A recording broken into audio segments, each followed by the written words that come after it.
You're looking to operate a 3-phase, 230-volt motor currently controlled by a standard contactor and on-off switch, using a sensor such that the motor runs when nothing is present on a table, likely for a garment conveyor. It's not a simple switch replacement. You can't directly replace the existing switch with a 2-wire alternating current proximity sensor, rated for 20 to 264 volts alternating current. The existing switch connects 3 phases to the motor, requiring 3 terminals for the 3 phases.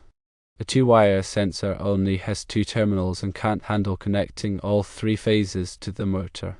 The solution involves using a contactor.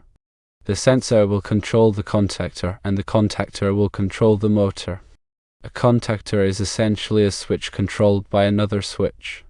The sensor's output will energize or de-energize the contactor's coil.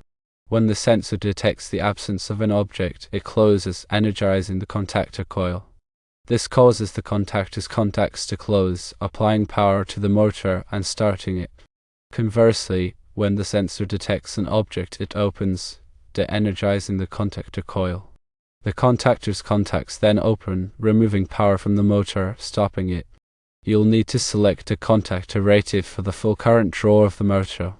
Consult the motor's nameplate for its full load amperage or floor to determine the appropriate contactor size.